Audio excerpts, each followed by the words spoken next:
Jungtinės Amerikos valstijos ėmėsi aktyvių veiksmų siekdamos faktiškai užimti Kubą. Europos bendrovės šiuo metu skubiai palieka Kubą ir skubiai atsikrato savo turto saloje.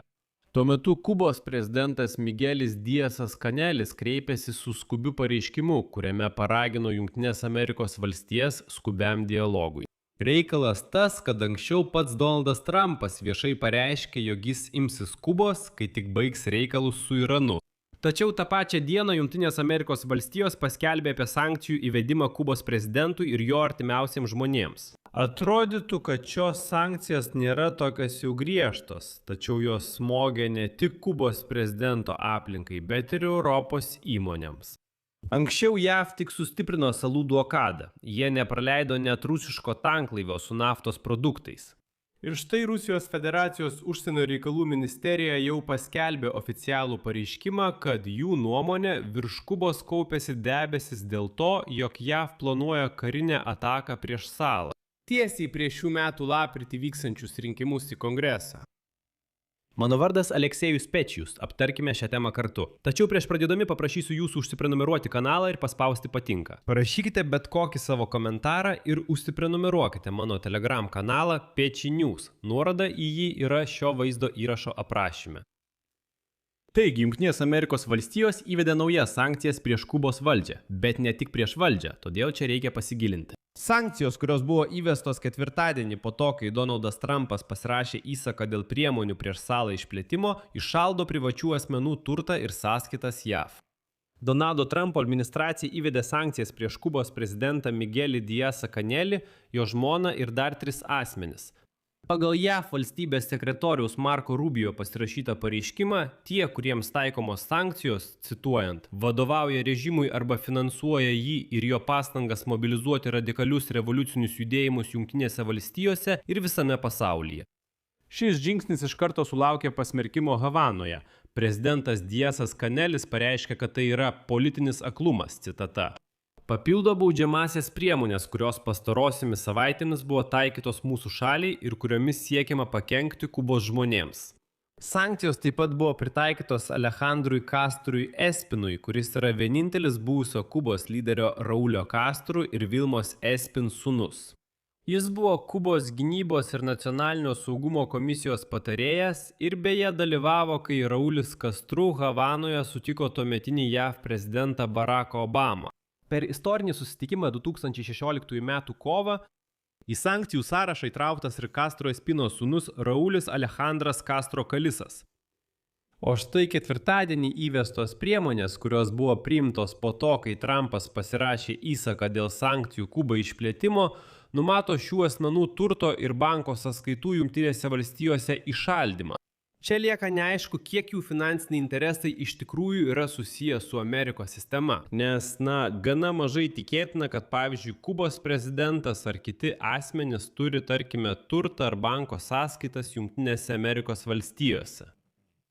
Vis dėlto naujos sankcijos įvedamos JAV prezidento Donaldo Trumpo grasinimų panaudoti karinę jėgą prieš Kubą fone. Po to, kai sausį jis nuvertė Nicolą Madurą Venesueloje ir įvedė energetinę blokadą, sustabdydamas naftos tiekimą į Kubą, ši blokada šiais metais lėmė sunkius elektros tiekimo sutrikimus, maisto trūkumą ir ekonominį kolapsą visoje saloje.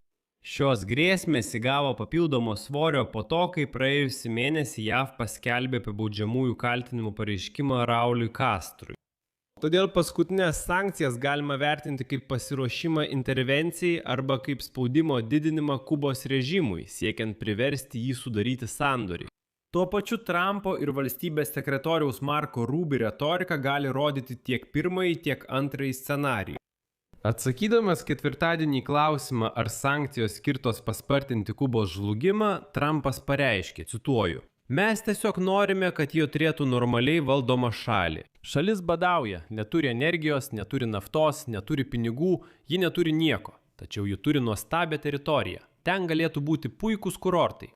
Kuba jau tam tikra prasme žlugo. Mes tuo užsimsime, kai tik baigsime karinę operaciją Irane. Man patinka užsiimti vienu dalyku vienu metu. Tačiau jau po kelių valandų nuo šių sankcijų įvedimo tapo aiškus jų mastas ir tapo aišku, kam jos buvo įvestos. Europos įmonės nuo Ispanijos viešbučių iki Vokietijos ir Prancūzijos laivybos kompanijų skubiai nutraukė savo veiklą Kuboje ir skuba išparduoti savo turtą saloje. Pranešama, kad tarp labiausiai nukentėjusių yra Ispanijos viešbučių grupės Mele ir Iberostar. Dešimtmečius prabangus kurortai, kuriuos jie valdė Kubos paplūdimiuose, buvo jų pasaulinių portfelių perlas. Kitaip tariant, objektyviai kalbant, Melia, ta pati ispanų kompanija, valdė didžiulį kiekį Kubos viešbučių ir tai buvo jos pagrindinis turtas. Tačiau dabar bendrovė išima visus viešbučius Kuboje iš savo valdymo ir skuba juos kuo greičiau parduoti. Reikalas tas, kad JAV sankcijos palėtė ne tik Kubos prezidentą ir jo aplinkinius. Sankcijos palėtė ir užsienio bendrovės, kurios vykdo verslą su Kubos valstybinėmis struktūromis, ypač su kariniu konglomeratu GS. Susidūrusios su rizika, kad jų turtas bus įšaldytas ir jos bus pašalintos iš JAV finansinės sistemos. Europos bendrovės veikiančios tokiose srityse kaip laivyba ir logistika, energetika, žemės ūkis, netgi alkoholio gamyba dabar desperatiškai atsikrato savo turto saloje ir skuba ją palikti. Pavyzdžiui, dar gegužę Prancūzijos laivybos milžinas CMA CGM sustabdė savo veiklą Kuboje, o pažymėsiu, šiai bendrovei tenka beveik pusė visų Kubos jūrinių pervežimų apimties. Ir štai naujų sankcijų esmė. Vašingtono tikslas – nutraukti partnerystės ryšius, kurie ilgą laiką buvo Kubos ir Europos ekonominių santykių pagrindas. Ir štai JAV smogė Kubos kariniai bendroviai GAESA. Tai šešėlinis megakonglomeratas, kuris kontroliuoja apie 40% Kubos ekonomikos ir iš esmės priklauso prezidentui bei jo aplinkai. Valstybinė įmonė, kurios finansai yra griežtai įslaptinti, valdo Kubos bankų sistemą, degalines, prekybos centrus ir, kas svarbiausia, didžiąją dalį turizmo sektoriaus. Daugiau nei pusė viešbučių Kuboje priklauso GAESA dukteriniai įmoniai Gaviota. Ir beveik visi jie yra valdomi užsienio viešbučių grupių, pavyzdžiui, ispanų Melia. Ir dabar jie visi bėga iš salos, nes tapo akivaizdu, kad toliau dirbti su GAESA kompanija nebegalima, tai pavojinga. Bet tai dar ne viskas. Pavyzdžiui, net garsusis Romos Havana Club, esu tikras, kad visi jį matėte, gaminamas bendros įmonės, kurią sudaro prancūzų gėrimų milžinas Pernod Ricard ir valstybinė Kubos įmonė Kubaronas, Rėmuose. Dabar šio Romo gali tiesiog nebelikti, nes prancūzai greitai pasitraukia iš Kubos ir sako, ne, mums reikia nutraukti ryšius su Kubos įmonė. Ir tik po viso to Kubos valdžia staiga paragino dialogo, tačiau savaip, kaip jiems būdinga. Šalies prezidentas Miguelis Díazas Canelis pareiškė, cituoju, mes manome, kad dialogas yra būtinas, yra daug temų, kurioms esame atviri. Pavyzdžiui, amerikiečių investicijos Kuboje. Amerikiečių įmonių verslas Kuboje.